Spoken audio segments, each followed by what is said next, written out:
नमस्कार मित्रांनो, माझं नाव आहे संदेश कुलकर्णी आणि स्वागत आहे तुमचं आजच्या स्पेशल व्हिडिओमध्ये।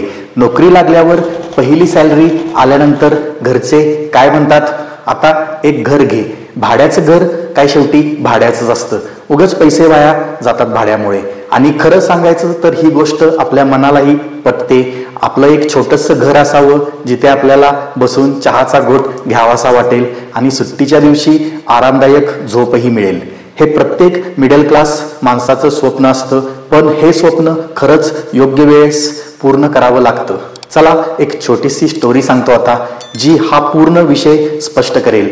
पहिली स्टोरी आहे शुभम आणि अंकिताची, जे पुण्यामध्ये राहत असतात आणि नुकतंच त्यांचं लग्न झालेलं असतं। शुभम IT इंजिनियर आहे व त्याला महिन्याला 60,000 रुपये पगार असतो। त्या दोघांना लग्नानंतर सगळे म्हणू लागले, फ्लॅट घ्या रे, भाड्याचं काही खरं नाही। मग दोघांनी पुण्यामध्ये 2 BHK फ्लॅट बुक केला।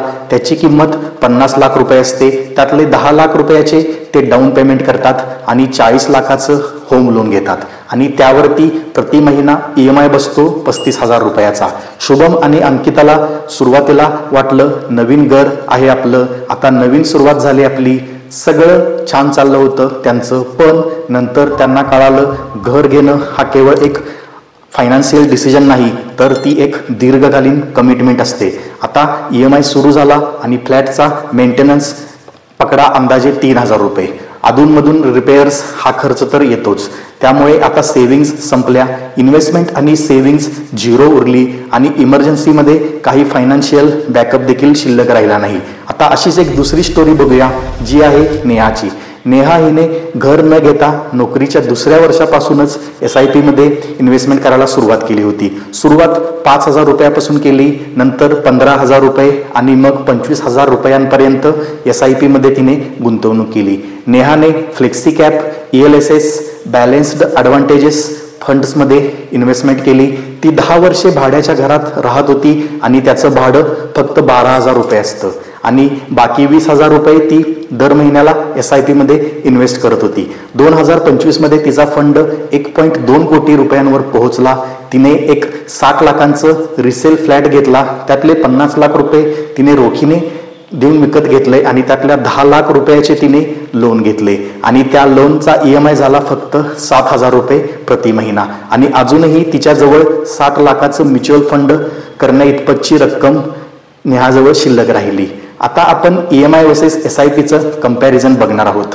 समजा जर 40 लाखाचं लोन 8.5% इंटरेस्ट रेटने 20 वर्षासाठी घेतलं तर बँकेला त्यातून एकूण 83 लाख रुपये परत द्यावे लागतात आणि त्यातले 43 लाख रुपये हे फक्त व्याजाचेच होतात। पण जर समजा तुम्ही प्रत्येक महिन्याला 35,000 रुपये SIP मध्ये गुंतवलेत आणि त्यावरती 12% चक्रवाढ व्याज दर लागू असू शकतो, असं जरी मानलं तरी 20 वर्षात तुमच्याजवळ 3 कोटी रुपयांचा फंड जमा होऊ शकतो। आता बघूया, घर म्हणजे ॲसेट आहे का लायबिलिटी? घर तेव्हाच ॲसेट असतं जेव्हा त्यातून काही पैसे मिळतात, भाडं मिळालं पाहिजे किंवा किमतीत तर वाढ झाली पाहिजे। पण आजच्या काळात रिअल इस्टेटचा ॲप्रिसिएशन रेट हळूहळू कमी होत चालला आहे। याचं कारण आहे प्रॉपर्टीचे वाढलेले अवास्तव दर आणि फ्लॅट विकायला गेलो तर लागतो जास्त कालावधी, जसं की 6 महिने किंवा कधी कधी त्याहूनही जास्त कालावधी लागतो। वरून ब्रोकरेजचा खर्च तो आहेच, शेवटी गेन फारच कमी किंवा कधी कधी लॉस देखील होऊ शकतो। आता यावरती स्मार्ट अप्रोच कोणता असू शकतो हे बघूयाच। तुम्ही रेंटवर राहा पण SIP सुरू ठेवा। जेव्हा तुमच्याकडे एकूण रक्कम 30 ते 40 लाख रुपये असेल तेव्हा एक छोटंसं घर तुम्ही बिना लोनचे विकत घेऊ शकता किंवा कमी EMI वरती आणि पुढील 5 वर्षात ते अपग्रेड करा। आता काही गोष्टी कायम लक्षात ठेवा, घर घेणं हे काही चुकीचं नाही, पण चुकीच्या वेळेस चुकीच्या फायनान्शियल प्लॅनिंग शिवाय घर घेणं हे थोडं रिस्की असू शकतं आणि हे तुमचं संपूर्ण आर्थिक आयुष्य डळमळीत करू शकतं। स्मार्ट लोक आधी गुंतवणुकीचा बेस तयार करतात, पण इमोशनल लोक आधी घर घेतात मग इन्व्हेस्टमेंटसाठी धडपडतात। आता काही प्रश्न तयार झालेत, यातून तुम्ही काय चूज कराल ते सांगा। पहिल्यांदा घर घेणं की पहिल्यांदा फायनान्शियल फ्रीडम? तुमचं मत कमेंट सेक्शनमध्ये मला नक्की सांगा। जर तुम्हाला हा व्हिडिओ आवडला असेल तर या व्हिडिओला नक्की लाईक, शेअर आणि सबस्क्राईब करा फायनान्स केअर मराठी या YouTube चॅनलला। भेटूया पुढच्या व्हिडिओमध्ये।